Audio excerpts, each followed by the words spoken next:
to the world. Subscribe now to the Hot 97 YouTube channel. It's Ebro in the Morning with Laura Stiles and Rosenberg. Ebro in the Morning, Laura Stiles on assignment, taking care of the family real quick. Rosenberg is here. Give it up, Jalyn Hall on the program. It's our first time having a brother on the program. He is playing Emmett Till in the new movie Till.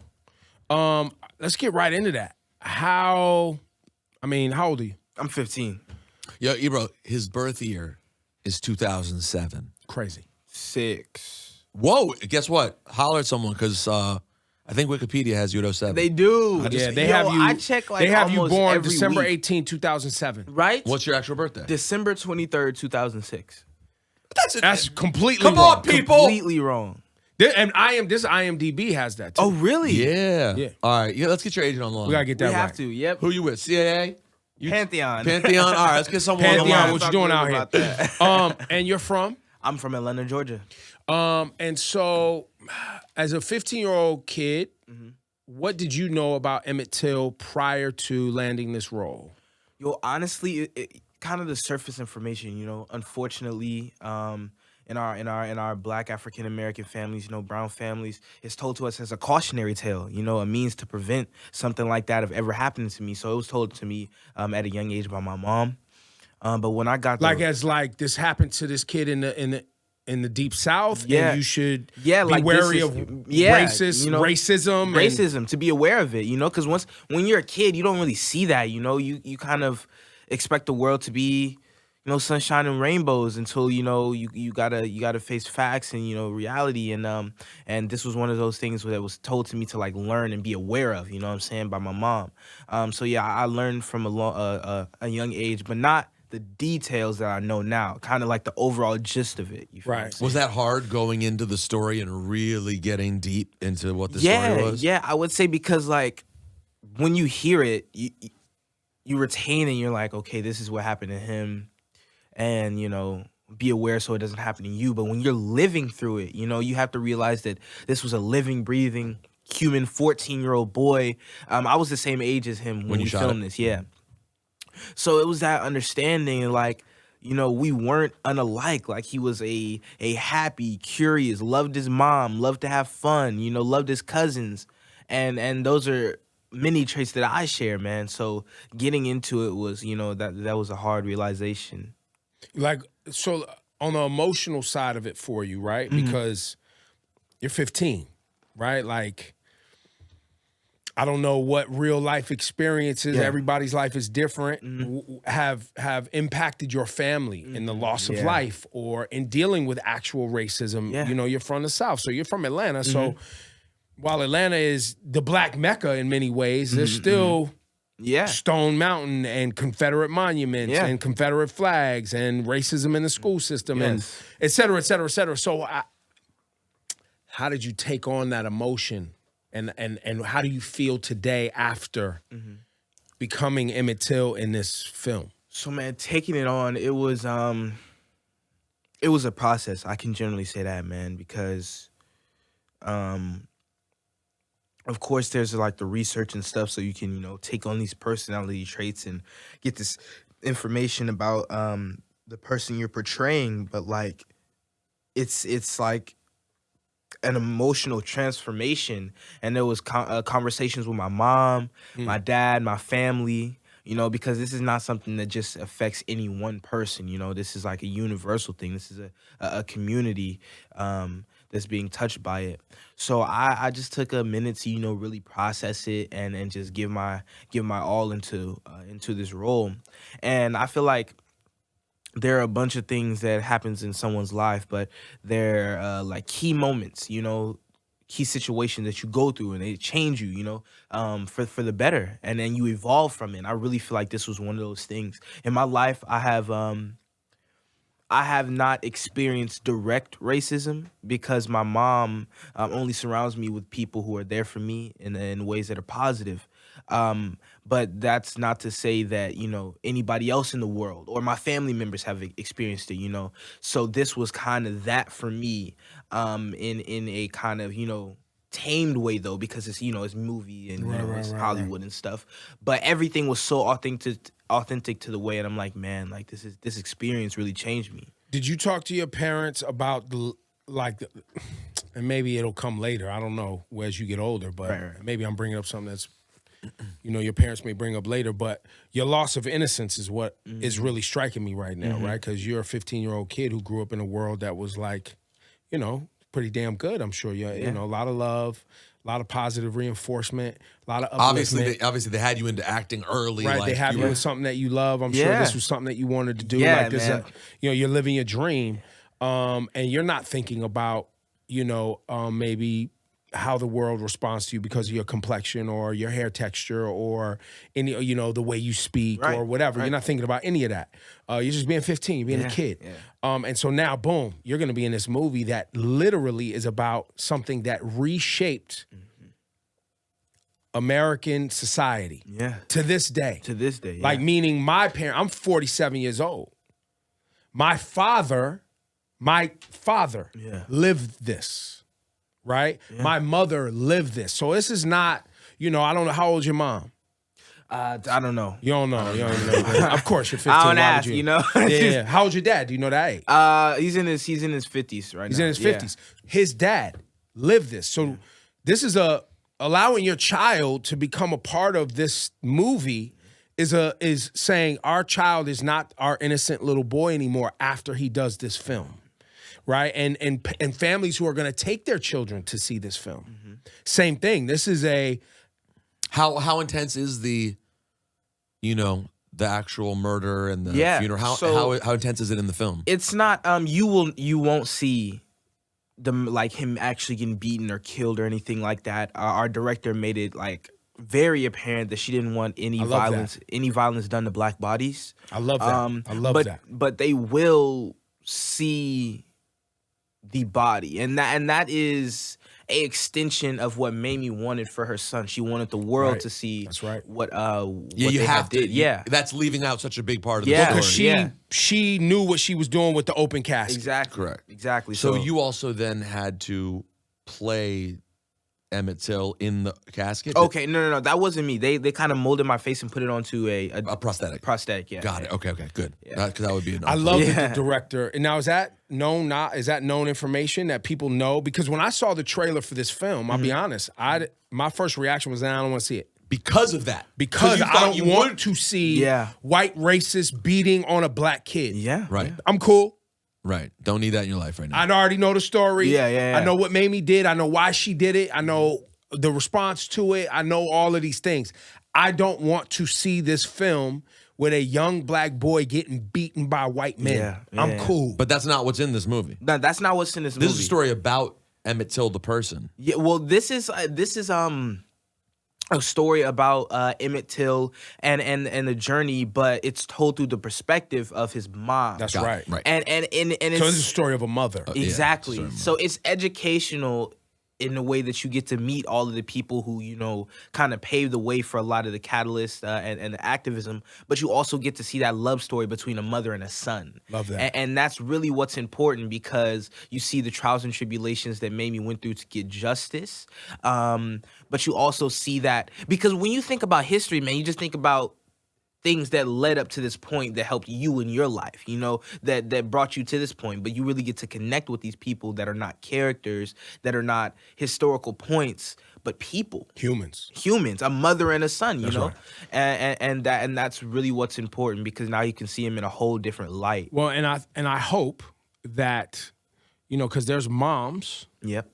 Mothers of the movement out here right now, right? When you're talking about all Mike Brown's family, and you're talking about, Trayvon Martin's mom and father, these families who right now today are dealing with, Ahmaud Arbery's mom. The list goes on and on. You know what I'm saying? Like, there's mothers right now who just become, and their kids just become a headline about death. Yeah. Right? And so now I hope that this film, and people watch this film through that lens about there's human beings that every time we bring up George Floyd, there's his daughter, there's his, his family members, right? There's all of these humans who have to relive this every single time we bring up their family member who was brutally murdered by by the state, or by some racists, or by racists who are employees of the state, right? Some combination. You know what I mean? So I love to hear that, man. Yeah. And I love that you get to be a part of this important film. And I want to say the first thing, though, the movie will start with joy and it will end with joy. So that's something that, that is left out when you hear about these people. Their lives were not just their murder. They had fun. They had joy in their life. They had love in their life. Yeah. And you'll get to see that humanity here. How did you become this? Well, I mean, where are your parents? You're 15. You know what I'm saying? You talk to mom and dad. You're amazing. You're an amazing young man. Thank you. At what age did your parents go like, all right, man, you've got something, let's get you acting, or did you find it? So when I was 4 years old, I wanted to be in the TV because I would ride around on this motorcycle. I still remember the motorcycle, and I got pictures of myself. I wouldn't get off this motorcycle, right? Okay. So I would go everywhere on the motorcycle, and I'd be looking at TV, and I was so invested. I'm telling mom, I'm like, and she kind of cleared up a lot of the story for me because I remember little tidbits. I'd be like, Mom, I'm going to be inside the TV. Now, I didn't know how I was going to get inside the TV. I just knew that I was going to be inside of it, And then time went past, and, I played sports. I was in football, flag football, regular football, baseball. I even picked up a tennis racket. Love it. But ultimately, I was like, man, I want to be an actor, right? And I told Mom, I'm going to retire and go back to acting. Retire from sports. Retire from sports. Wow. Yeah. Wow, what age was that? This was like 6, 7. So I've I was never 7. heard of retirement at that age. So I'm like, I really want to do it. And she's like, yeah, okay, Jalen. Because like at the time, and nobody in my family had ever done this. So I was just coming off the dome with wanting to be on TV. And Candy Burris had posted on her story, she's like, if you think your child has talent, or Kenny Burns from the radio in Atlanta. No, Candy Burris. Candy Burris from Escape in Atlanta. That's right. There you go. All right. Yep. And she had posted on her story that if your child has talent or they feel like they want to do something like this and be in this industry, take them to this showcase. And the showcase was for a performing arts camp, right? And I go there, man, and I'm on the edge of my seat the entire night. They had dances. I'm like, wow. They had monologues. I'm like, wow. I'm like, Mom, I need to go here. And my mom's so supportive of everything that I do, man. So she put me in the camp. I went for like two camps. I won't say semester. That's not the perfect. But I went to 2 camps, like winter and summer. 2 sessions. 2 sessions, yeah, winter and summer. And every day, man, was just a wonder. I got to learn so much, like the improv, the dance routines. I just fell in love with it. And then at the end of my second one, I found my agent.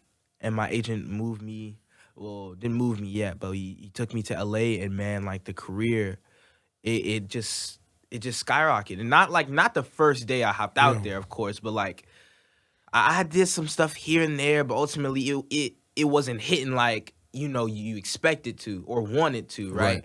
And then we were down on the last thing, bro, and my mom was like, yo, Jalen, we might have to go back to Atlanta, because at that, we had no family there, no nothing. We was like, we stayed in a car a couple nights, you know what I'm saying? We didn't, you know what I'm saying?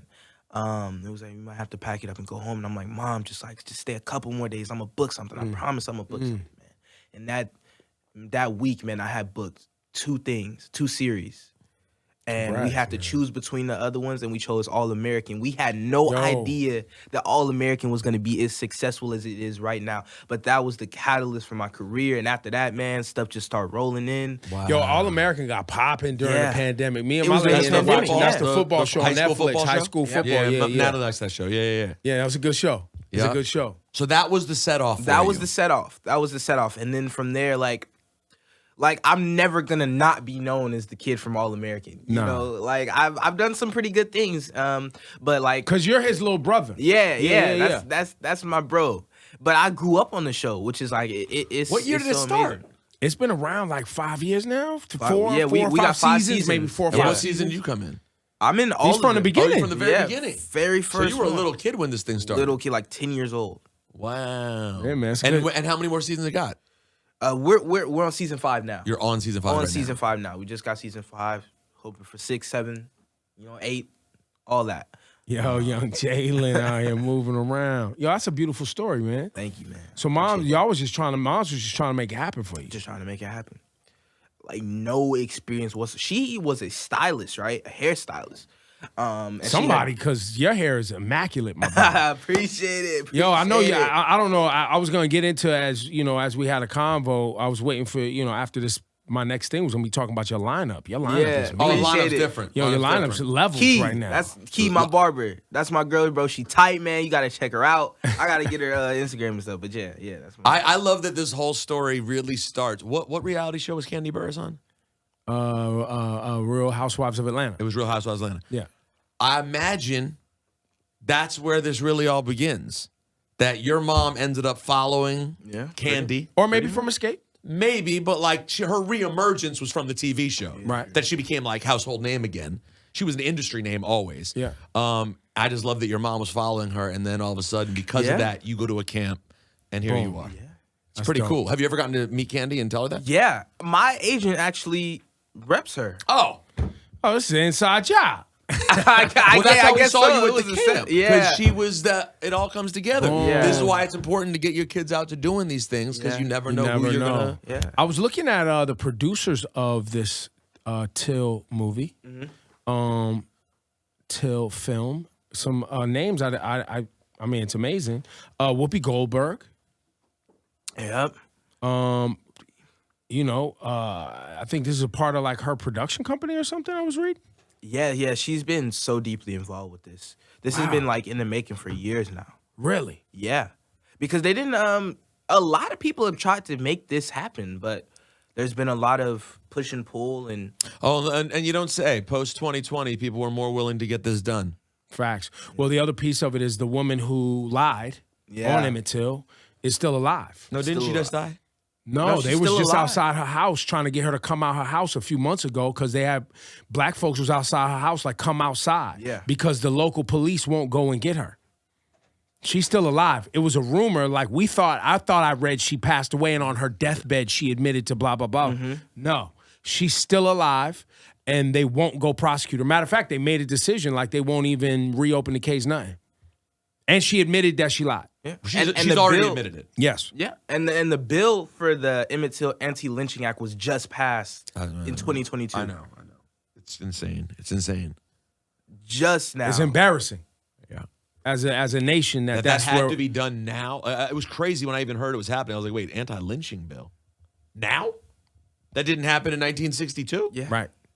65? 71? Yeah. Like, that's wild, right? Well, as a 15-year-old, when you look at all of this history, right? And maybe you're still too young for it actually to have any gravitas to you and how you understand the inner workings of society and American history. But how do you look at American history now through this lens after doing this? Man, just And even more specifically, American racial dynamics. yeah, really in a different way. Cause I feel like I had just now got this resource because I was going through the role, right? This is not something that's taught in schools. It's not something that is, put up on the news for your, to learn about. So I feel like had I not gone through this, I would have still been learning the same thing over and over again with everybody's, deaths on the TV and stuff like that. It's just a name on a page. It's just a name on a hashtag. Right. You feel what I'm saying? A headliner, like you said. So I feel like now I really get that deeper understanding because this is something that happened over 67 years ago. And it's still something that's happening now, right?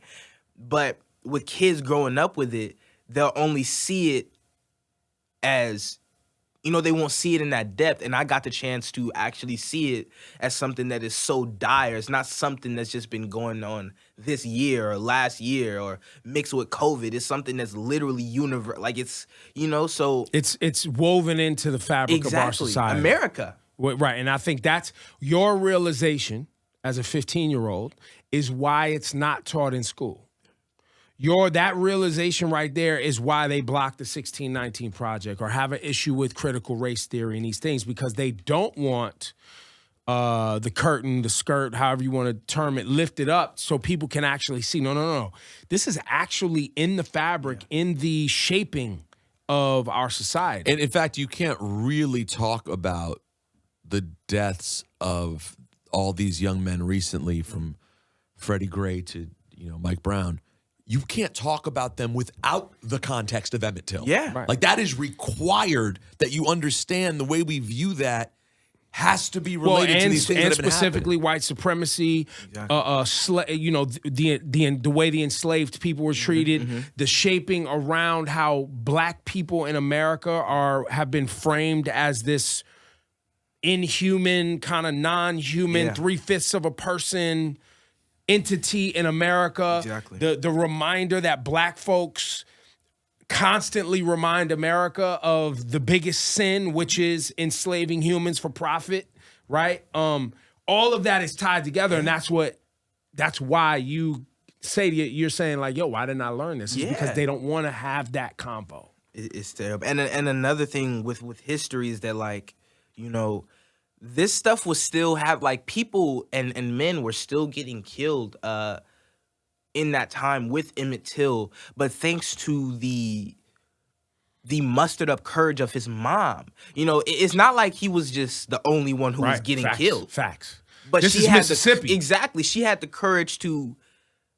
show the world in a way that this just rocked everyone, and inspired everyone, from like Rosa Parks, Martin, everybody was that was one of the things that, like, all right, we need to stand up and do something about it, and she's someone that is often left out of that story. That's right. That's a good point. Her bravery is left out of that story when you talk about civil rights often. Yep. Yeah. That's facts. Yeah. Yo, this kid right here is good. His name's Jalyn Hall. Jalen man, Hall. He's in that new movie Till, man. He's out Congratulations.